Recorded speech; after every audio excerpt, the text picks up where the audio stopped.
मैं सुनीता भोजन की रेसिपी चैनल पर आपका बहुत बहुत स्वागत है। आज हम कच्चे आम को मुरब्बा बनाएंगे, जिसे आप रख करके लंबे टाइम तक खा सकते हो। बहुत टेस्टी बनता है और इसे बहुत आसान तरीके से मैं आपको बना के दिखाऊंगी। तो चलिए स्टार्ट बनाना। तो देखिए, इस तरह से हमने सभी आमों को छील लिया है। ये देखिए इस तरह से। अब हम इसके पीसेस कट कर लेते हैं।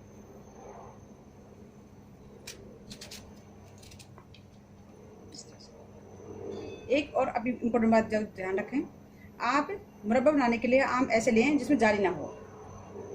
जाली बिल्कुल नहीं होनी चाहिए, बिना जाली के ही गूदेदार होना चाहिए आम, तभी परफेक्ट बनेगा मुरब्बा। तो इस तरह से जितनी भी साइज़ का चाहिए आपको उतनी साइज़ का कर लीजिए। इस तरह से, तो इस तरह से हम पीसेस कट कर लेते हैं और गुठली को हम साइड में हटा देंगे। इस तरह से जितनी भी साइज़ की चाहिए आपको उतने साइज़ की पीसेज आप इस तरह से निकाल लीजिए।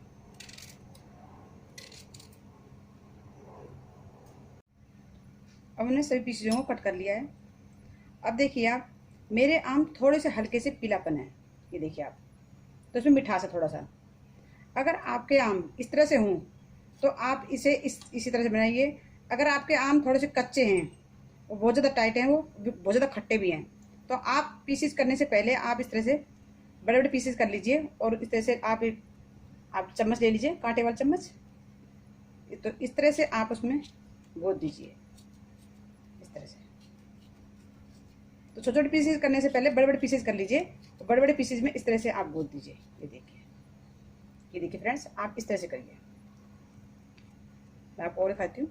ये देखिए, इस तरह से लीजिए और इस तरह से आप गोद दीजिए। इसमें अच्छे से इस तरह से गोद दीजिए ताकि इसमें रस अच्छे से इसमें ऑब्जर्व हो जाए, यानी कि रस को अच्छे से पी जाए इस तरह से। तो इस तरह से आप गोदना है। अगर आपके आम बिल्कुल ज़्यादा कच्चे हैं, तो मेरे हल्के से थोड़ा सा पीलापन है, ये देखिए आप फ्रेंड्स, ये देखिए। तो इसलिए मैं इसमें बिल्कुल भी इस तरह से गोद नहीं रही हूँ, सिंपली डायरेक्ट बनाऊंगी इस तरह से। और आपके आम कच्चे हैं, ज़्यादा कच्चे हैं, बिल्कुल पीलापन नहीं है, तो आप इस तरह से गोद लीजिए उनको। ये देखिए। तो आगे स्टार्ट करते हैं। अब हम एक पैन ले लेते हैं, कढ़ाई ले लीजिए, कोई भी बर्तन ले लीजिए और उसमें हम इसे डाल देंगे।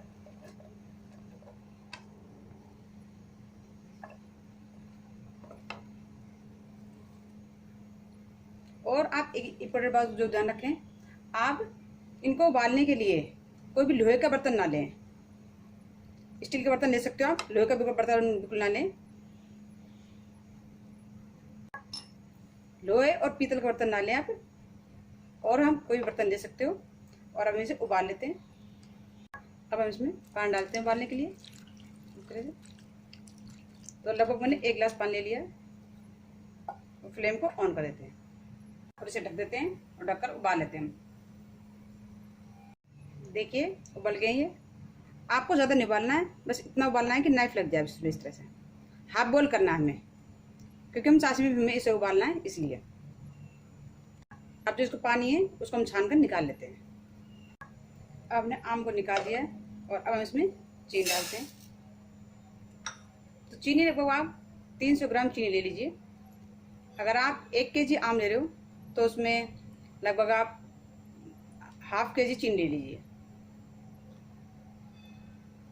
तो इस तरह से मैंने चीनी ले ली है और अब हम इसमें थोड़ा सा पानी डालते हैं।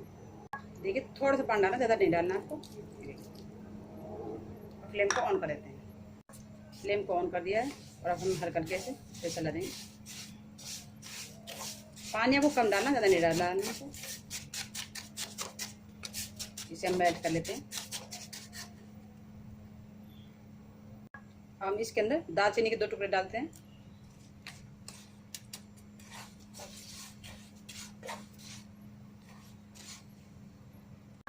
और इसमें इलायची पाउडर डालते हैं।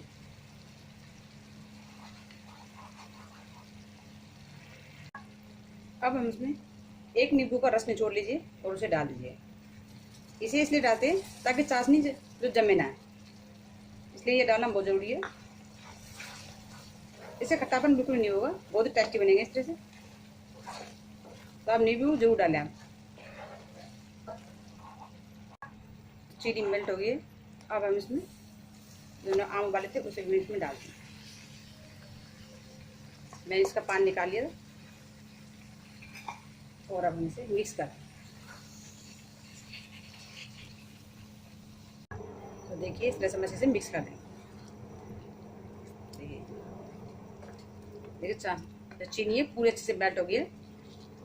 चाशनी बनाना जरूरत नहीं है, पहले फर्स्ट में आपको हल्की सी चीनी पिघल जाए, उसके बाद आप जो हमने आम उबाले थे उनको आम को डाल दीजिए। और अब हम इसकी जैसे शहद होता है उस तरीके हम चाशनी बनाएंगे इसकी। तो इस तरह से इसको उबलने देते हैं 2-3 मिनट के लिए। अब इसको उबलते हुए ये 2 मिनट हो गए और हम इसे चेक कर लेते हैं। इस तरह से ले लीजिए, इस तरह से टच करिए। ये देखिए तारपुल नहीं बन रहा है, सिर्फ शहद से चिपचिपे होंगे चाशनी, बस इतना हमें करना है बस। अब हम फ्लेम को ऑफ कर देते हैं और इसे ठंडा होने देते हैं। अब देखिए ठंडा हो गया और ये दालचीनी है इसको हम निकाल देते हैं कि इसका जो रस है वो सारा निकल गया है। तो इस तरह से पीसेस को इनको हम हटा देंगे। तो देखिए एकदम ही ठंडा हो गया है, ये देखिए आप। और जैसे जैसे और ठंडा होगा चाशनी अच्छे से गाढ़ी हो जाएगी। अगर आपकी चाशनी पतली रह जाती है ठंडा होने के बाद भी, तो आप उसे वापस रख डाल करके पैन में और वापस से थोड़ी देर के लिए और उबाल लीजिए, चाशनी बिल्कुल गाढ़ी हो जाएगी। ठीक है। अगर आपको लंबे टाइम तक रखना है तो आप इसमें विनेगर डाल दीजिए। जैसे ठंडा हो गया, ठंडा होने के बाद आप इसमें विनेगर डाल दीजिए। विनेगर आप लगभग डाल दीजिए 2 से 3 चम्मच इसमें विनेगर डाल दीजिए। लेकिन जैसे कि मैंने अभी कम बनाया है तो मैं इसमें विनेगर नहीं डाल रही हूँ, इसको नॉर्मली इसी तरह से भरकर रख रही हूँ। क्योंकि मैंने नींबू डाला है उसी से कम से कम 1 वीक 1 हफ्ता चल जाएगा ये, क्योंकि थोड़ा है तो इसलिए नहीं डाल रही हूँ। आप ज़्यादा बनाते हो तो आप विनेगर जरूर डालें। तो अब हम इन्हें से और एक साफ अच्छे से एक जार ले लीजिए, यानी कि शीशे का कोई बर्तन ले लीजिए और उसमें भरकर रख दीजिए। शीशे के बर्तन में बिल्कुल भी खराब नहीं होगा, लंबे टाइम तक चलेगा आपको ये। तो अब हम इसको देखिए सर्व करते हैं। देखिए इसमें हम डाल देते हैं।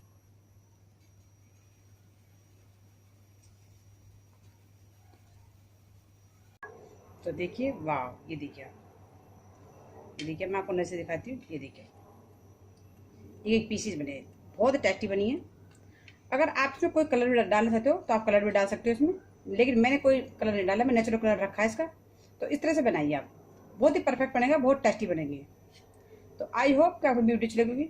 अगर वीडियो अच्छी लगी तो मेरे चैनल को सब्सक्राइब कीजिए, लाइक कीजिए और शेयर कीजिए। और अब मिलते हैं हम नेक्स्ट वीडियो में नेक्स्ट साथ में। ओके, जय हिंद जय भारत।